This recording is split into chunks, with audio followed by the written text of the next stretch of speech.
media world. It's your host with the most, Mr. What He Go Do Next, Rain Rockstar. And today, at the coffee table with me, I have a very special person with me, an author, as well as she has a bachelor in the art of physiology and sociology. Excuse me for that. And she has written numerous published books, such as Finding the Joy in the Journey, Golden Nuggets for Entrepreneurs, and Mommy and Daddy, Do You Still Love Me? So, in my presence today at the coffee table on Spotlight, we have Frenchaire Gardner. Welcome. Hello, welcome. How you doing? How you doing? I'm great. Thanks for having me. Okay, thanks for coming. You're welcome. So, to get started, you were born and raised in Dallas, Texas. Right here in Dallas, Texas. Yes, sir. Which area did you grow up in? South Dallas and East Dallas. What made you decide to pick up a pen and not just write what's on your mind, but what's in your heart and create? It started in 2019. I had a vivid dream. I had moved back from St. Louis. Okay. I moved back here to Dallas, really to take care of my mom. And I had a vivid dream, and one of my peers was telling me that I hadn't done enough to let my 4 children know that I still love them. Okay. And a little backstory to that is that due to circumstances, my ex-husband and I, our children got taken from us. Okay. And so they've been adopted. They went through the foster care system, and were adopted by a family out of state. And so I have no contact with them. And so in 2019, I had this dream to say, hey, you need to do more to let your children know that, you're missing them, that you're thinking about them, that you love them. And so after that dream, the next day, I wrote Mommy and Daddy, Do You Still Love Me Anymore? The first edition, which is actually only on Kindle right now on Amazon. And so what Rain is holding up is Mommy and Daddy, Do You Still Love Me Anymore? The second edition, and which is illustrated by Del Chambers. So what is the difference between the first and second? So the first edition is unedited. Okay. Secondly, it has no illustrations. And so it's really raw. Really? Yeah, the first edition is very raw. The second edition has been edited and formatted and depicted with illustrations by Del Chambers. Question. When you decided to write this book, actually 2-part question. First part is, when you decided to write this book, the first time you sat down and wrote the rough draft, how did you feel? Well, I didn't do any rough drafts. I wrote the book, the first edition, and I published it on Amazon the same day. How did you feel? I felt amazing, scared, frightened, because a lot of people didn't even know I had children. Okay. So this was kind of like unleashing the beast of sorts. Mm-hmm. And so I was scared because I didn't know how people would take it, take my story, because this is really my personal family story. And you decided to do the second one. Was it the same feeling, or was kind of like an easier ride, if that makes sense? It definitely was an easier ride on the second edition. Okay. Because it was already written, and so it was just really reaching out, collaborating with others to edit it, to get it, make sure it sounds good, getting it into the format for a picture book. And then, like I said, I reached out to my girlfriend, Del Chambers, in St. Louis, and I said, hey, she's an artist, and I said, hey, I want you to be my illustrator. And so it really felt great. The second edition was an easier process, more so than the second one. Shout out to Del Chambers. definitely. I'm holding the book in my hand, and definitely the artwork fits the book because it's not over animated. It's perfect, if that makes sense. How many kids? 4 children. What's the ages? So Joseph Jr. is 17, Frenchaire 2 is 16, Melchizedek is 14, and he just turned 14 a few days ago. And Sarai, she's 13 So currently.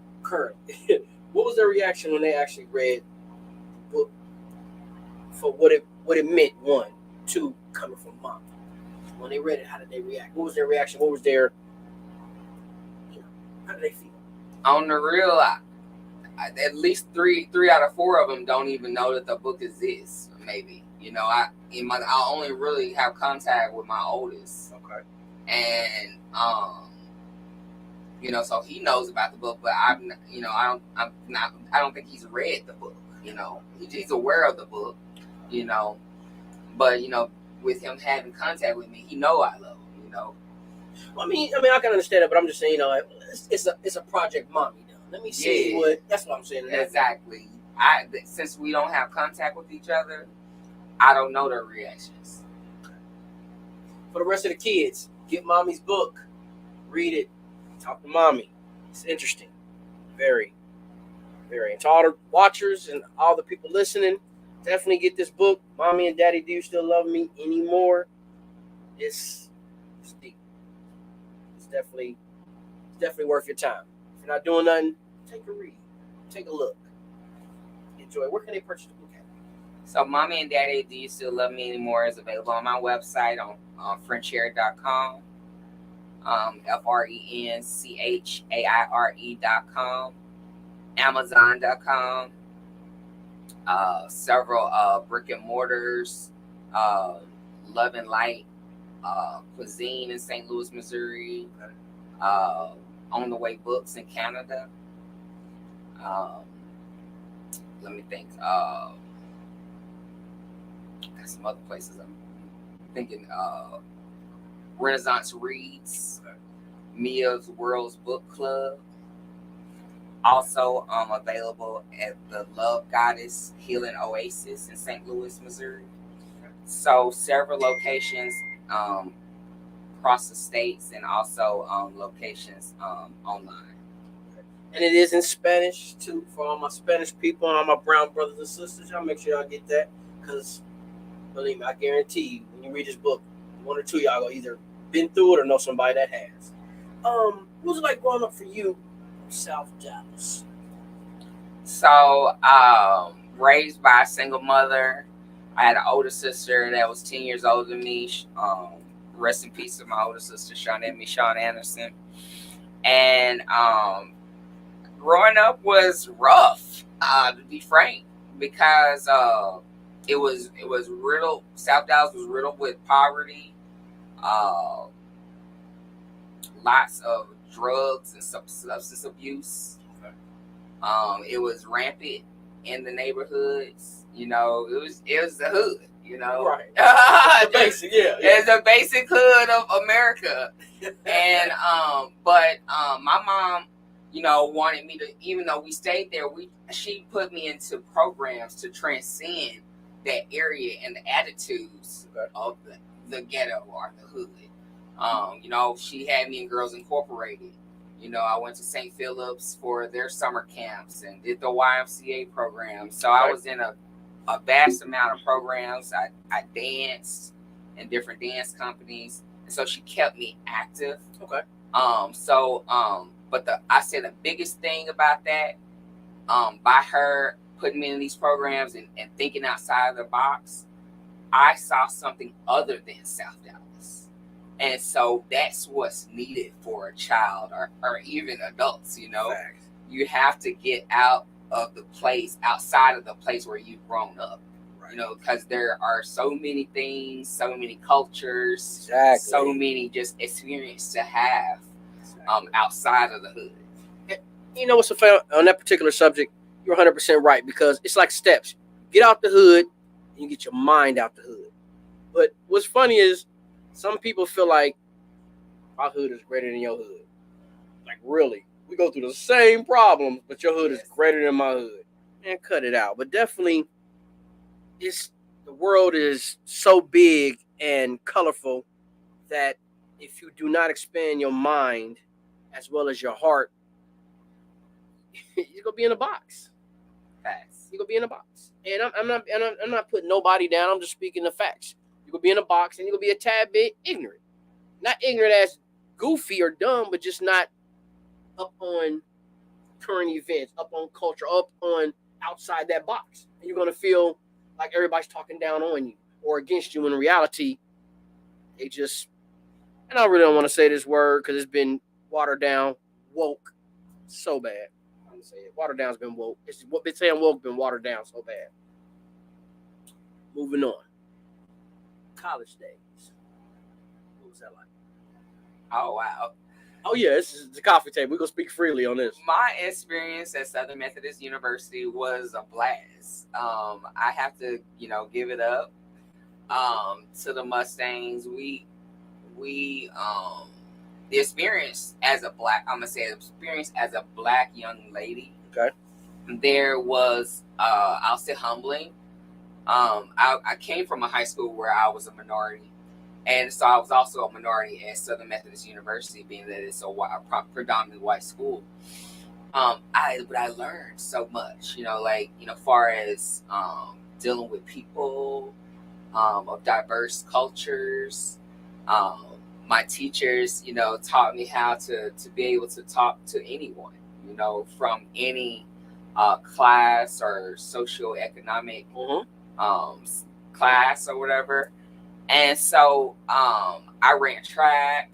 I ended up pledging Alpha Kappa Alpha Sorority Incorporated my sophomore year. I was very active. I was in the choir. We had a black student choir. Okay. We took trips to Fisk and other historically black colleges and collaborated with other college choirs. And so I really just had a full experience. I enjoyed it. My mom, I'll tell you this, I wanted to go out of state. I wanted to get as far from mama right. as possible. I can understand that. I wanted to go, and I got accepted to New York University. And that's where either that school or Valparaiso in Indiana. Okay. And I wanted to go far. And my mom was like, okay, you can go far. But, when you need something, I don't know how I'm going to get to you. It's probably not happening. So the mom card. Put the mom card on me. And I was like, but okay. It's true, though. It's true. It was. I needed her. But I was still dependent on mama. So I definitely needed her. Grateful that I did go to Southern Methodist University. Because in high school, I was part of their Upward Bound program. I'm not sure if you're familiar with that. No, enlighten me. So the Upward Bound program is a program for first-time generation college students. So that means that your mother, your father did not go to college, but you're the child next up, you are going to college. So it's a program for first generation college students. And we would meet. I went all 4 years while I was at Bishop Lynch, and I met on Saturdays. It was basically Saturday school. Basically, we were in class and all of that jazz, but it was a group of all students from all the high schools in Dallas. Right. So if you can imagine that, Yeah. Okay, so it was SMU just was a great experience. Like I ended up lettering in track as a sprinter, and academically I was whack. I was just, let's be real. I was whack. I was not focused on school. Like just in hindsight, in hindsight, I wasn't really focused in school. Was you at the parties? I was at the parties. Playing Funkadelic. What you doing? I was just playing Lil Jon. The East Side Boys. Oh, don't do that. And, I already know the era. Just you said that. So, but the experience. Yes. But the experience was amazing, though. I really connected with a lot of amazing people. A lot of us are doing amazing things in the world. Like I'm thinking about my peers that graduated with me a few years beyond or behind me. We're doing some really impactful things in the world, and so I'm really grateful that I had the experience. I wouldn't take it back. Definitely got to congratulations on your success. Thank you. Because you came a long way. Okay. And it's interesting material. It's not just something thrown together. So let's jump into Gold Nuggets for Entrepreneurs, Volume 1. All right. So, Gold Nuggets for Entrepreneurs, Lessons That Change Your Life, is the last written book that I collaborated in. It actually is an international #1 Amazon bestseller. And was asked to be a part of this project by the presenter, Vicky Esther Chang, who was actually from Singapore. Okay. And Vicky Esther and I became acquainted in 2021 as podcasters on Facebook. And we started, trading podcast appearances. Her podcast was Talk About Life. I had a News You Can Use podcast. And so we were on each other's podcasts throughout the years. And so in 2022, I believe, or 21, the end of 2021, she decided she was going to do this business book. Because she's always, she's really big on business. She has real estate businesses in Singapore and France. And so she decided to get some of the people who she's already collaborated with to write on her book project, Gold Nuggets for Entrepreneurs. So 11 different entrepreneurs, international entrepreneurs, top leaders, top business owners in their industries. They wrote chapters for the book. My particular chapter is talking about the history of Black businesses in America. Okay. I also talk about some of the challenges that we face as business owners. I discuss a plethora of tips and advice and resources like that I've gleaned over the years. I've been a business owner since about 2016, 17-ish. And I've been to a lot of seminars, read a lot of books, just got a lot of information over the years. I just wanted to impart it to anybody and everybody. And so that's what this book gave me an opportunity to do.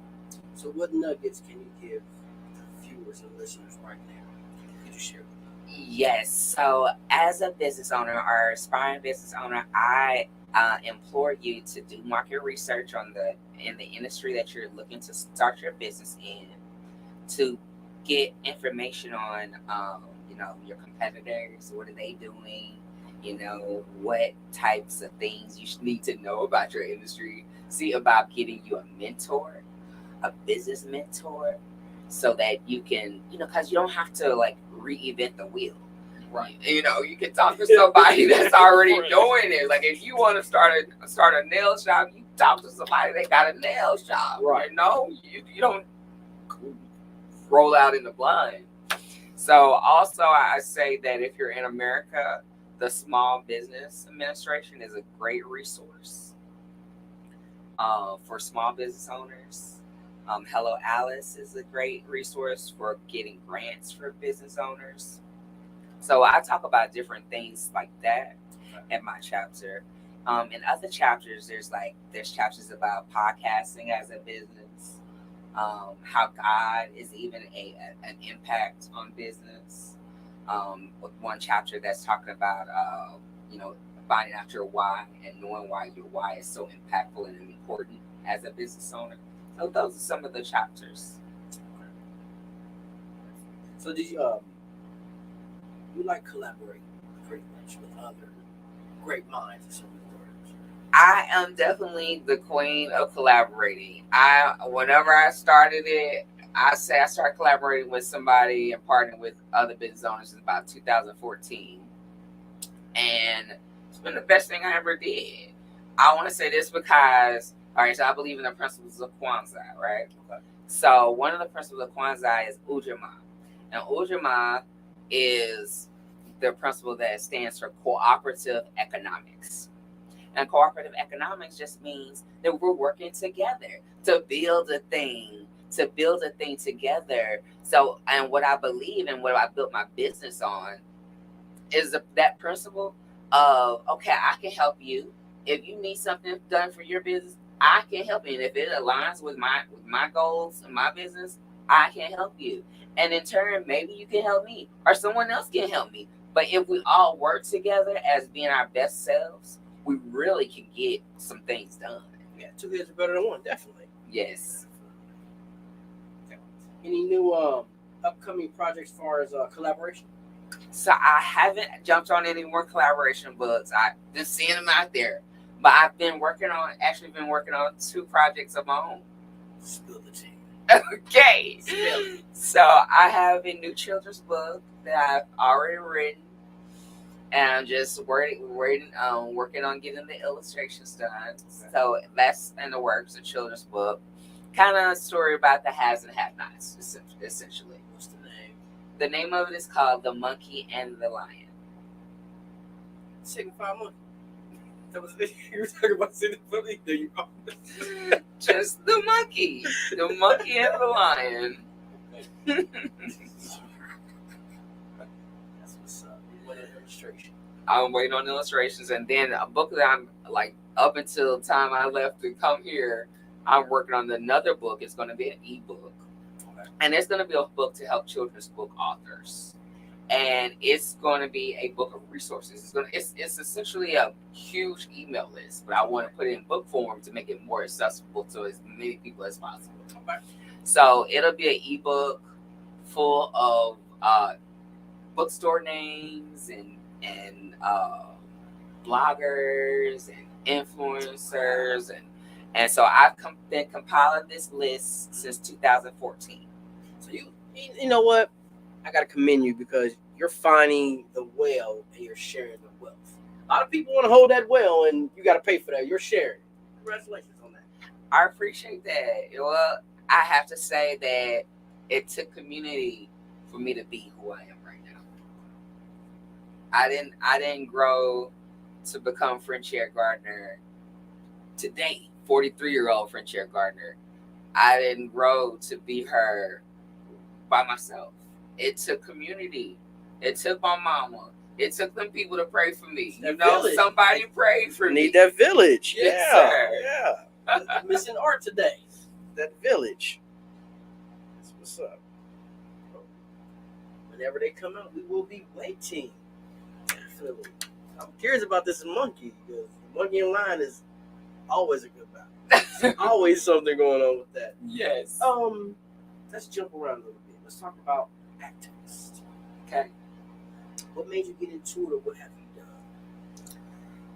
So, oh wow, this is totally serious. So, I moved to St. Louis, Missouri in 2011, summer of 2011, from Dallas, and in August of 2014, Michael Brown Jr. was murdered by the police officer Darren Wilson.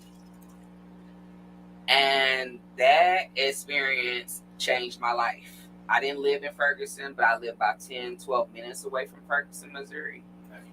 And so it hurt me. I'm a person that empathizes. Other people call us empaths. Okay. So I feel that I don't watch the news because I don't want to feel all that pain that they're giving out. Okay. So to hear that this young brother had been murdered, had been slain, that's why I considered it, had been slain by the police and left his body there for 4 hours, over 4 hours, on the streets. That hurt me because, damn, they still don't care about a nigga. They still don't care about my black soul. Facts. So that's an event which pushed a lot of us to activism, but that event pushed me to want to do more, to want to to help in some kind of way. Like, I just didn't want to feel helpless anymore. So I got involved with all kinds of organizations. Shout out to let's say the New Black Panther organization out in St. Louis, Uhuru. There's the UAPO, United African People Organization. There were so many organizations that I got involved with because they were in the movement of elevating, empowering, fighting for literal justice for us. And so I started going to lectures of master teachers, Brother Jeffries, Dr. Richard M.D. King, ISIS Papers, Francis Chris Welsing, just started just really deep diving into what's real and what's fake, and really just understanding the truth of what's going on in this world. As a 19-year-old, as a Christian, I was a Christian at 19, and I asked the Lord a long time ago as I read the Bible to reveal the mysteries of the world to me. And I believe when I went to St. Louis, he did just that. And so, as far as activism go, I protested. I did literal protests. I didn't go to every protest because they were protesting when Michael Brown Jr. got murdered. Okay. They were protesting every day, but I didn't go every day because I was by myself. Okay. I was implanted in St. Louis. No one, I knew no one. I had no family in St. Louis. Yeah. So it was just me. So I couldn't afford to get in prison. I couldn't afford to be locked up. Right. Yeah, exactly. So, but I did go to major protests and show my face, had a sign up. It was scary. Like it was militia style. Like it was literal tanks rolling down the neighborhood streets. Like we're protesting and right behind us, one day maybe there's a tank or, when we protesting in front of the Ferguson Police Department, there were snipers on the roof. Yeah. It was real. So what you seen on TV, you were living right then and there. I lived it. Yeah. I lived it. And so it really, that brought me to wanting to kind of do something either for the youth or something. I just needed to be involved. And so I said, I did get involved in a lot of different organizations. I decided to economically protest. And when I say that, I mean that I used my funds. I was really deep in I was really like my mindset. And I say that in the past because I'm not even there anymore. Okay. But right then, I was so pro-Black, right? Everything. I was trying to buy everything I could that I needed, like as far as household stuff, Black. I didn't want to go nowhere to buy white stuff. What year was that? This was, I would have to say, so Michael Brown was murdered in 2014. So anyway, 2014 and up. I moved back here in 2019. So anywhere those 5 years or so. The reason I said that because between 14 and 23, you went pro-Black. How hard was it for you to find Black products compared to? I had to seek it out. Exactly. I definitely had to seek it out. Lost treasure. But there was, I had found the communities in St. Louis. Okay. So now I'm back here at home, but outside of Pan African Connection, which is off Marcellus, I'm not familiar where there's anything that I can buy Black at. I'd have to go online. That's where the key is at, online. Yeah. That's where everything's at, online. You're drinking something Black right now. I promise you that. Salud. It's funny, you made a comment. You said you asked God to show you. And I feel somebody do that, whether, let me rephrase how I want to present this. There's many ways you can say that, But I think everybody should do it because everybody's journey is going to be different. But you're going to see things that you never thought you would see. Because let's be honest, I'm not gonna say America. I'm gonna say the world is built on fakeness. Because when you were a kid, you were taught this. One day you'll run into somebody that's gonna say, "Nah, man, that's not blue. It's been red forever. That's been orange." And you get to looking through the books. Now you got to go ask mommy and daddy, who lying here? Of course, you don't want to believe mommy and daddy lying. The evidence is right there. So yes, I definitely think everybody should take a journey and find the truth. Because it's either gonna wake you up to learn more and it's gonna help you grow, or like the Matrix, you stay lost. I mean, I'm honestly like, when you made that comment, I'm like, wow, that's deep, because a lot of people don't do that. They say they woke and I'm doing the bunny ears, but it's bullshit. They still sleep. Rain, self-discovery is a real thing.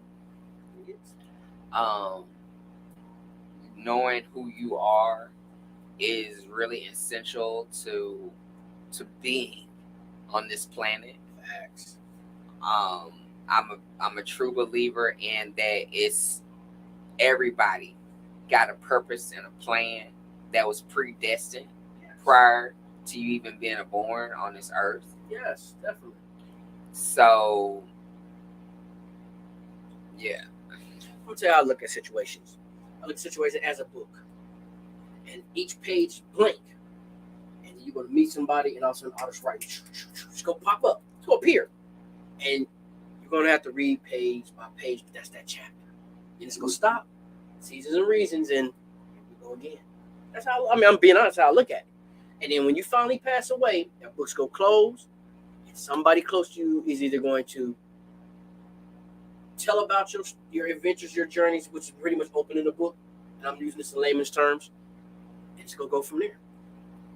That's how I look at everything, because you don't know what's next. Nobody knows what's next. You can see 10 steps ahead on certain plays, but you still don't know what's next. So you got to kind of, do I go left? Do I go right? Each one's a different chapter. It's all going to end somewhere in the back of that book. We got it deeper here today. I'm not going to lie. We got it deeper in Okay. And for a lot of people who don't know, the Black Panther Party and Uhura, two different organizations, but for the same cause. Not the same. Just because you might see them together on things or in books together or movies, they are not. But at the same time, they're for the same cause.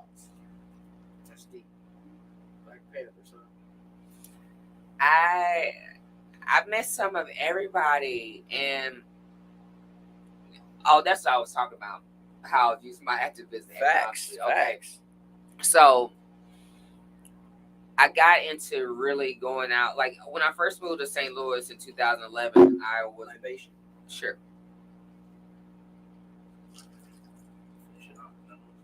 Okay, thank you. Mm-hmm. In 2011, when I first moved to St. Louis, Missouri, I didn't know anybody but about one or two persons. And it took me about 2014 to really get out. Okay. And start meeting people. And that's because I started selling my girlfriend's children's books. Okay. And so I was going to different events and selling her books. And so that turned into a whole different thing, where I was just going to different events and just really supporting, Black businesses, and not only just showing up. I showed up. I might Facebook Live you. Okay. I might video record. After I bought something, I'm gonna wear it like you supposed to. I'm gonna take the picture of it. Right. I'm gonna tag you. I did all of that, right? And so that's how I kind of got, along with the children's book. That's kind of how I got famous in St. Louis. That's how it's supposed to be. You scratch my back, I scratch yours. I mean, that's what I think. Simple process. I agree. So another thing that I did, as far as actual activism, I did an event. Okay. And I got the idea from Baba Kaba Kamini. Who was that? Our AKA Booker T. Washington. Okay. and he is Google. Definitely take a look, research. He is one of the master teachers. I can't think of the movie series right now that he's a part of, but he's been a part of several movie series, documentaries, and things like that about blacks in history. And so, anyhow, he came to St. Louis for a lecture, and this is around the time of the protests and things were real hype in St. Louis. He said, another way to impart your activism outside of protests is, and he rattled off some things, right? Okay. One of the particular ideas he said was why don't y'all march to your local black business and everybody pledge to spend $25 each at the business. I was like, that's a good idea. How simple is that, right? That's what I thought. So I wrote it down and I did it. Okay. And I had sponsors. I had a banner. I organized a drum line. We had an African drum line. Had food. And once we got there, it was a thing.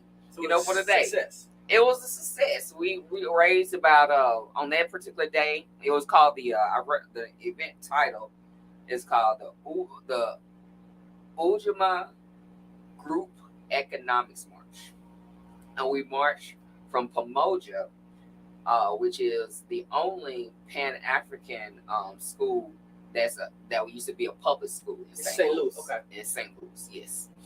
And we walked from there to Progressive Emporium and Education Center, which is it's a black co-op, and it's mainly known as a bookstore, but they sell everything, groceries. What was the minutes and miles in between? We walked for about, let's say, 8 minutes. Okay. Yeah, let's say 8 minutes. Not very few about six blocks or so. Not very long. Okay. And great attendance. Probably I can't tell you how many people showed up, but we raised about $700 for the day. Okay. So that was in addition to the regular sales. So those are the kind of things that I did as far as activism. Okay. Congratulations. Do we have any comments or questions from our audience that are watching or listening from Miss Frenchaire Gardner here? That's it. We'll make up some questions here. Okay. Okay, let's move forward. Modeling. You did modeling. I have just a model. Okay, let's talk about that. Okay. I am just an artist. It's in general. Like, I'm an artist, love to create, love to be in the front of the camera. Right. And so had some opportunities in St. Louis to model. People were putting out the call, come, we need you, we need models, And I haven't had any professional training or anything. Okay. I was in high school in a few pageants. My mom put me in a couple pageants in high school, and I didn't win, but I got a lot of experience from that. So took those experiences and just think the fact that I just think I'm cute, and it got me a walk. And so I said, okay, I can do this modeling thing. I got a walk. I got me a stage walk and a fashion walk. Okay. So I pay attention to things and I observe. So like I said, there was several opportunities in St. Louis for me to model. I did a couple of fashion shows, a runway show, and I just got a lot of opportunities around St. Louis. I flourished there, and it was just a blessing. There's so many countless experiences I can share with you. What was the African market? What was that? The African market? Yes. Okay, so we get deep. I created the business BNS LLC back in I want to say 2016, 17, and as I was stating that it was all about cooperative economics and working together. And so I didn't really have products outside of for that event I was talking about, the March. I did a T-shirt, and so I did a general T-shirt so that it wouldn't be just expired when the event was over, so I could keep selling this T-shirt. So I had that. I think I had that as a product. But the whole point is I decided I'm going to start selling black businesses, other black businesses products too. Okay. So with the idea that, okay, hey, maybe, this business A and B and C, maybe they can't get to this part of town or and that sort of thing. So their products aren't being seen over there. Right. But I'm gonna be there. Right. So I can bring their products. You're the mediator. I was the mediator. Okay. So I would partner with Black business owners, specifically Del Chambers. So I've been working with Del Chambers, my illustrator. I've been working with her for a long time. We need you on here, Del Chambers. You watching? We need you on here. Okay. Yes, she's dynamic, and so she's a healer and a farmer, and so she. Okay. I'm serious on that one, definitely. For real, I got you. Okay, so she actually grows her own herbs, and so like the things that she sells, like herbal bath salts or herbal teas, those are from her own garden, and her own farm. And so therefore, we had all kinds of stuff to sell. She also sold like things like ancient practices things. Really? For your ancient practices, like for sage, Palo Santo to clear the air and to smudge. Okay. Little bells. She's an artist, as you know, by my book. So I had paintings to sell. Like whatever she sold, I sold. So you were definitely not just a friend. You were a fan, and let's get it. Yeah, that's nothing wrong with that. Nothing wrong with that. Definitely girl fanning, for real. Girl fanning? Yeah. Did you make up a word? Girl fanning? I think I did. Copyright. It's copyright. Copyright there right now. Girl fanning. Pay Frenchaire Gardner. Ran to take 10% of that. Girl fanning. I'm just letting y'all know. Wow, you had an adventure. You had definitely lived a life. I've lived a life. Been so grateful. The opportunities were endless. Still are. I still have. It's still pages to write. A lot of opportunities ahead of me. Like you said, I have the books, 2 new books coming out, and just excited. Also, I paint. I don't know if you know that, but I paint. You didn't bring no sample or nothing? I didn't bring any samples of my paintings. I did not. But where can they look at them at? On my website at Frenchaire.com, FRENCHAIRE.com. Go to the shop page and check out my paintings. I need to upload the latest ones. But I also take the paintings. Well, so first of all, I use the painting as healing. Okay. From like trauma, like therapy as such. So question, didn't mean to cut you off either. Sure. If somebody want to paint, do they give you a picture, or you kind of like just let me be me? I can't draw anybody. I can't take your picture and draw anything, but I can draw what's in my head. Like far as just if I draw abstract, I paint abstract. Okay. No pictures, no faces. Please break abstract down. Abstract? Yes. Abstract just means that there's no form. There's no it's not specific to anything. So non-abstract is an eye. Or and eye, or a picture of a face. Okay. Or a picture of a house. Well, I'm not drawing houses, I'm not drawing people, I'm not drawing anything. I'm just making marks on the pages, strokes on the pages. And just put colors together and blending and just having fun. And it's relaxing. Right. And I kind of use it kind of like meditation. I kind of like zen out when I paint. Everybody should paint at some point. I've done the paint sip, and I'm not gonna lie, it was interesting. It needed a little different type of music, but it was cool.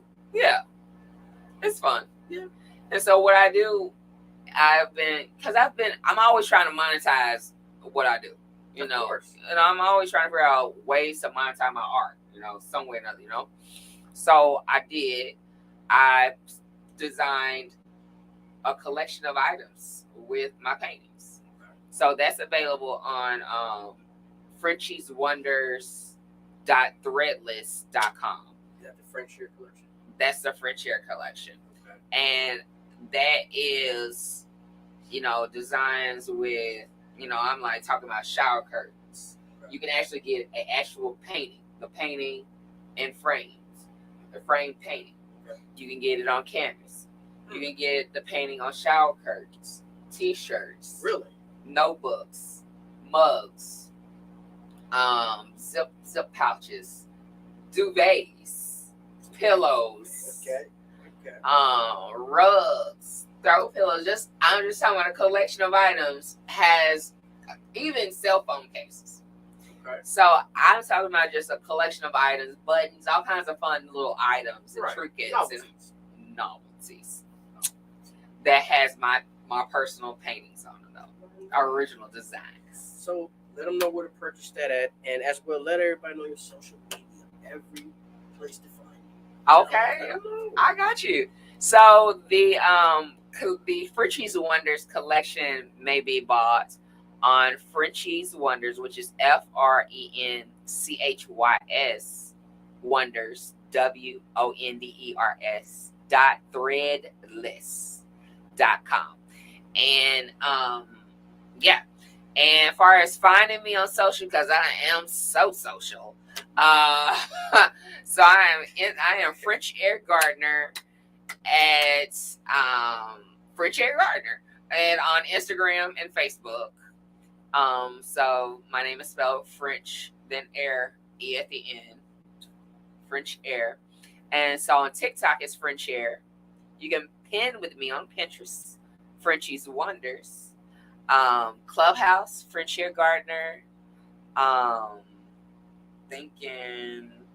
Twitter, Miss Frenchie06, MSFRENCHY06. And my website, I'd love for you to, continue the conversation with me and contact and put your name in my email list so I can keep you up to date with my newsletter whenever I come out with that. That's Frenchaire.com, FRENCHAIRE.com. And that's pretty much it. It's really under my name, and I'm also trying to push my other Instagram page is PR Frenchaire, like public relations. So PR Frenchaire on Instagram. Definitely go follow her. Check her out. So let's move on to Finding the Joy in the Journey, Volume 2. All right. Finding Joy in the Journey, Volume 2 is the first collaboration book that I jumped on. I was on Facebook, like I said, seeing these collaboration projects. The presenter, Vanessa Blackwell, hit us up and was like, who wants to be a #1 Amazon bestseller? I was like, shoot, I want to be a #1 Amazon bestseller. What do you do? Why not? So she's like, okay, write a chapter in my book. I'm like, okay. And it was easy. It was easy, kind of, because I had a deadline. So, it was pretty good. It wasn't that many, she wouldn't ask for a lot of words. I was like, okay, let you do this. Yes. So, actually, this book is very unique in that the presenter, Vanessa Blackwell, she actually collaborated with 90 authors to get this book done. So it's 90 different authors wrote a chapter on the subject of finding joy during difficult times. And so my chapter is on page 68. And I just talk about, my life, and just how it's been kind of tough. My life been kind of tough. I overcame a lot of rocky things, that, some people don't fare well with. True indeed. So, I was just testifying to the fact that, okay, now if I can make it through this stuff, you surely can make it through your tough times too. You know what? That particular stuff, you're 100% right. But let's be real. Them tough times hurt. Yeah, it hurt. It hurt. And it make you feel empty, lonely, and your mind is everywhere. So you definitely, if not have a better half or a friend or somebody that can assist, it's going to rough ride. Definitely rough ride. So did you have somebody to assist you, or you just did this by yourself? A lot of life, I was by myself. A lot of life. I had my mom with me, but like I said, I was away from mom for 10 years in St. Louis. So a lot of that time was spent alone. You know, I had some friends, you know, here and there. I probably had about 5 good friends. You know, when I first moved there, I had one. You know, one friend. So so it just all depends. But you definitely need a support system. Ain't no lie. There's no joke that you told the truth that you're gonna need. You know, in this life, you're gonna need your support system. So many people are afraid of the support system because with the support system, you have to be humble first and be willing to accept the what they throw at you, whether it's hurtful or advancing. You got to be able to deal with both of them, but know they're there for the greater good. If that makes sense. It involves a bit of vulnerability and trust, and I feel that as a people, as a black people, we suffer from being able to do that sometimes, and I say that because of the post-traumatic slave syndrome of being captured as a slave, and all of the Willie Lynch and all of those things really messed our minds up wickedly. Repeat that one more time. Repeat what you just said, because that's a key factor in this deep about the slave. Repeat that one more time, please, so people can understand. Well, what I'm really trying to say is that the time that when we were kidnapped and taken from our home in Africa and brought here as enslaved peoples, and the Willie Lynch syndrome, you know, here thereafter, all of that had a mental effect on us as a people, and it's. I know you say I'm not a slave. I know I'm not. We not slaves today, but our ancestors, our forefathers were, and so generationally through the bloodlines, the sickness of the post-traumatic slave syndrome that affects us still. You know, so on that particular word slave, a lot of people say they're not slave nowadays, but that's bullshit. And let me explain why. You might not be a slave as it was at that time and era, but now you're a slave to the things, the material things. It's a different mentality, and people don't look at it that way. So when somebody say, I'm not a slave, I bet you go home and look at your bank account and think, what do I need to add to this sturdy system? I got to do overtime or sell more dope to get that car. Things. So you're still a slave to the things, just not to him. If that makes sense. Definitely. That was deep. Thank you. I'm looking at this book, right? Okay. And at the end of everything you say, get some life insurance which gives you security. Call me. That's deep. Yeah, I mean, that's deep though. Wait a minute. That's something. I'm being honest because you know how many people will go blow money on a bottle or whatever, but do not have life insurance? I'm serious, and it's crazy out there. But what made you put that at the very end out of everything I just read? That last line, it stuck out so hard. Let's talk about that. In that time, I was writing insurance policies, right? I was in the insurance industry, right? So I'm a hustler all the way through and through. So I'm writing this chapter about, you know, life and death problems and overcoming, you know, troubles. And at the end of it, I'm thinking like, but hold up, you know, everybody, you know, is not prepared I gotta for this. understand what I'm seeing here. Look at this. Everybody is not prepared for this death thing. You know, it's gonna happen. You know, everybody's not prepared. And so, like I said, that was kind of my mission. You know, I was like, I need these people to understand. You know, you need to go ahead and call me though. You know, because you know you ain't got no life insurance. So call me. It's my book. You know, so I'm like, let me get this. Whoever get the message, you know, they might need it. It doesn't go with everything. It's like you were sitting there. It's random. Right, it was random. Like, you know, it's, hey, what you doing? Let's go get something to eat. Oh, your life insurance. And he looking like, thought you was home. I read that and I was like, wait a minute, but that's true. Get life insurance, people, because it's a crazy world out there, and you just never know. And definitely write your will. That was crazy. That was crazy. Wow. Right. That was wild. Just like out of nowhere. I thought she might have edited it out, but she didn't even edit it out. She let me roll with it. Call me like Call you me. should just put next to it 20% off, 10% off if you call my name. Something. You know. How we looking on time over there? How we doing? Almost an hour. Okay.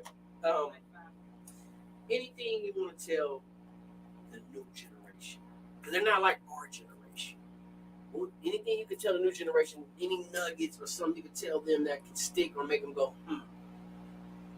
There's this book called "You Are a Badass: How to Stop Self-Doubting Yourself." Okay. By Jen Sincero. I read that book in around about 2015, 2016. My girlfriend gave it to me when we were in New York. And when I read the book, it changed my life. I suggest anybody that, to go read the book themselves. You Are a Badass by Jen Sincero. And all of the You Are a Badass collection. She has You Are a Badass as far as money goes. She writes some impactful things, like to change your mindset. So that's what I'm going to start with. Gotta listen to somebody sometimes. Sometimes, even as old as I am, I still gotta listen to somebody. So even as a youngster, learn to kind of humble yourself. Humble yourself. You get more.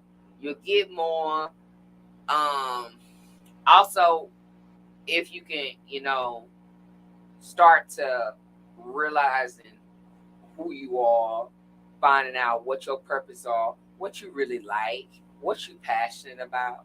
I think that's one of the most important things to do on this planet is to find your purpose and your passions. Because to be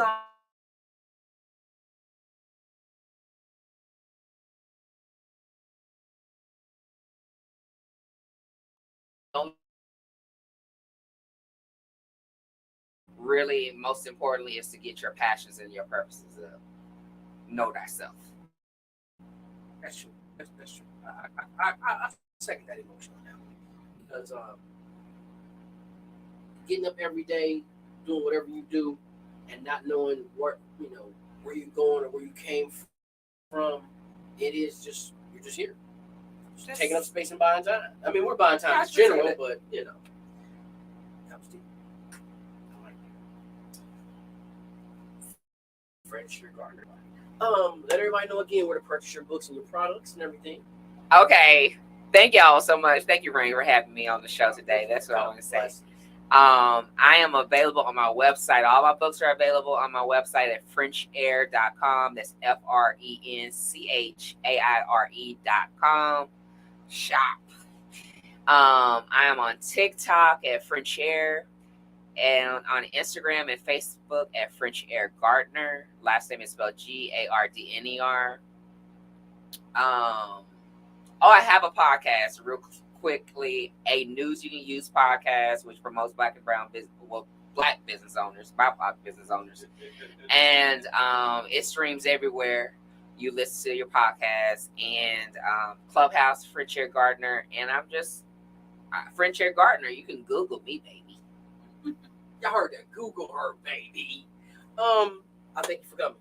Thank you for so dropping the gems, coming and bringing the books and letting people know it's something else out there. First and foremost, I do want to apologize to everybody who didn't get to see last week's episode. We had a situation, but you can listen to it on iHeartRadio and Spotify. We had guest A Million Smiles, and it's on Facebook. Thank you. And we're going to definitely have him back for a different segment, so y'all get prepared for that one. But I thank y'all for watching. I am your host, Rain Rockstar, Mr. What He Go Do Next. And you can definitely find me at Instagram at Rain Rockstar, on YouTube at Rain Spotlight 4977, TikTok Rain _4977, Twitter at Rain Rockstar Regime, Facebook Rain Space Rockstar. I mean, I am everywhere. I am Heavy D reincarnated. I am the overweight lover, ladies and gentlemen. Yes, I am. I said it and I stand on it and mean it. When you find out about that monkey and that lion. You definitely got to come back in. We got to talk about it. Okay, Yeah, we'll we're talk gonna have about the you back monkey on in the line. I We're gonna love have that. Way I love down in the jungle deep. We're gonna get you back on here. Exactly. Exactly. I'm glad you had a good time. Yes. Tune in next Thursday. No, actually, no. We're not gonna be here next Thursday. We're gonna be here Thursday. After y'all get ready for August, we do have K Rhymes coming in. We have MOE Soul coming. We have Moon Adams coming. We have a lot of people coming next month. Y'all be prepared. Spotlight Podcast is taking y'all to the stratosphere to where y'all thought y'all was not going to go and be. I gotta go. Thank you for coming. Thank you. Thank you. Peace.